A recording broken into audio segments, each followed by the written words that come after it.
Hello friends, स्वागत है आपका आपके अपने लीगल चैनल में। मैं हूं एडवोकेट सनी शर्मा।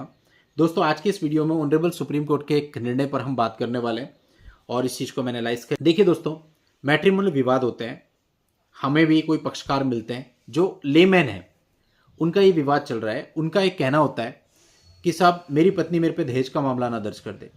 498 के मामले जिनके चल रहे हैं वो भी ये कहते हैं साहब हमारे पे दहेज का मामला चल रहा है। पुलिस जो होती है वो भी आपको ये समझाती है कि अरे भैया समझौता कर लो ना, दहेज का मामला दर्ज हो जाएगा। यही चीज होती है। तो कहने का मतलब 498A का एक ऐसा ही मामला ऑनरेबल सुप्रीम कोर्ट के पास आया और ऑनरेबल सुप्रीम कोर्ट ने इसे किस प्रकार से देखा और क्या इस पर निर्णय लिया, ये आप लोगों के लिए जानना बहुत ही आवश्यक है, क्योंकि आप सभी की एफआईआर में ये परिस्थितियां होती हैं जो आज के इस वीडियो में मैं कवर करने वाला हूं।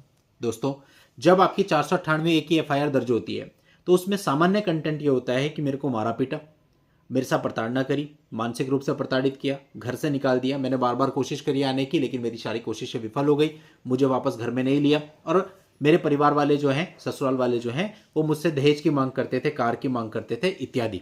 ये सारी एलिगेशन आपके होते हैं। अब एक ऐसा ही मामला दर्ज हुआ 498A का। जो पति था, पति और उसके परिवार वाले उस मामले की क्वेश्चन के लिए हाईकोर्ट गए। दोस्तों, आंध्र प्रदेश हाईकोर्ट का मामला है।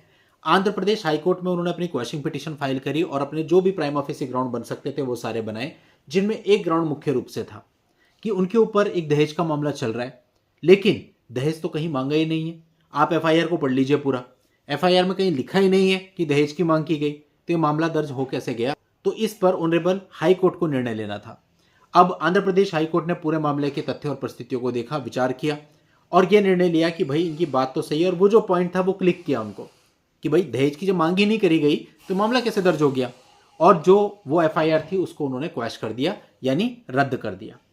अब जो लड़की थी, लड़की के परिवार वाले थे, वो इस मामले के खिलाफ आए थे ऑनरेबल सुप्रीम कोर्ट में कि भाई आंध्र प्रदेश हाईकोर्ट ने एफआईआर को रद्द कर दिया, नहीं करना चाहिए था, हम इससे संतुष्ट नहीं है, और उन्होंने ऑनरेबल सुप्रीम कोर्ट में इसे चैलेंज कर दिया, आंध्र प्रदेश हाईकोर्ट के फैसले को चैलेंज कर दिया।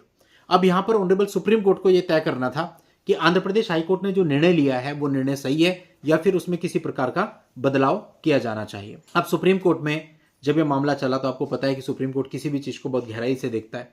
तो 498A की परिभाषा ये कहती है कि पति या उसके किसी भी रिश्तेदारों के द्वारा महिला के साथ अगर कोई भी किसी भी प्रकार की क्रूरता की जाती है तो 498A दर्ज होता है।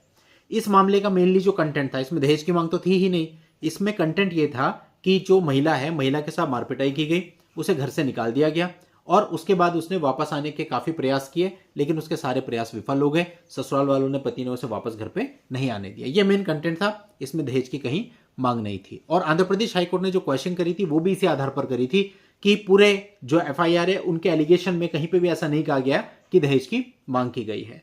अब यहां पर ऑनरेबल सुप्रीम कोर्ट ने सबसे पहले बोला कि 498 की जो परिभाषा है बहुत व्यापक है, यानी इतनी व्यापक है कि इसके अंतर्गत प्रत्येक प्रकार की क्रूरता शामिल है। अब अगर दहेज नहीं मांगा गया तो इससे ऐसा नहीं होता कि महिला के साथ क्रूरता ही नहीं की गई।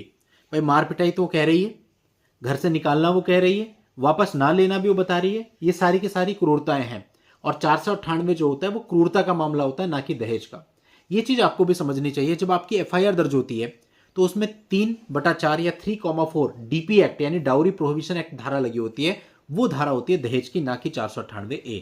लेकिन सामान्य तौर पे आदमी समझता है कि दहेज के लिए मेरे पे केस चल रहा है, वो केस आप पे दहेज के लिए नहीं चल रहा है, वो केस आप पे चल रहा है क्योंकि आपने पत्नी को परेशान किया मानसिक रूप से या फिजिकल रूप से, इस वजह से वो केस आपके ऊपर चल रहा है। तो अगर आप उस केस को खत्म करवाना चाहते हैं तो आपको हाई कोर्ट में या सुप्रीम कोर्ट में यह बताना होगा कि आपके द्वारा कोई क्रूरता नहीं की गई है या क्रूरता के कोई एलिगेशन नहीं है।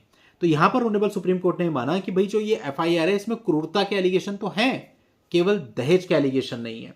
और केवल दहेज नहीं मांगा गया इसका यह मतलब नहीं है कि क्रूरता ही नहीं हुई या 498 नहीं बनता।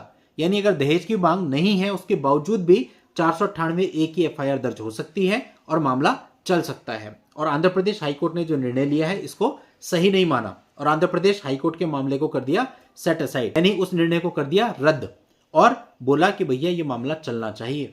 यानी अब ये सुप्रीम कोर्ट से फैसला हो गया कि ट्रायल चलेगा, तो अब इससे आगे तो कुछ हो नहीं सकता, अब लड़के को ट्रायल ही चलाना पड़ेगा।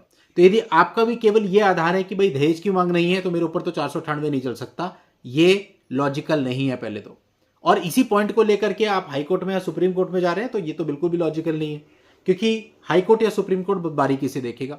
अब आंध्र प्रदेश हाईकोर्ट ने देखो ये किया, लेकिन सुप्रीम कोर्ट ने इस पॉइंट को पकड़ लिया कि भाई आप केवल दहेज ना मांगने के आधार पर एफआईआर को रद्द कर दे रहे हैं, लेकिन बाकी क्रूरताएं कहां जाएंगी, उनको भी तो कंसिडर किया जाएगा। तो सुप्रीम कोर्ट ने आदेश किया कि मामला चलना चाहिए।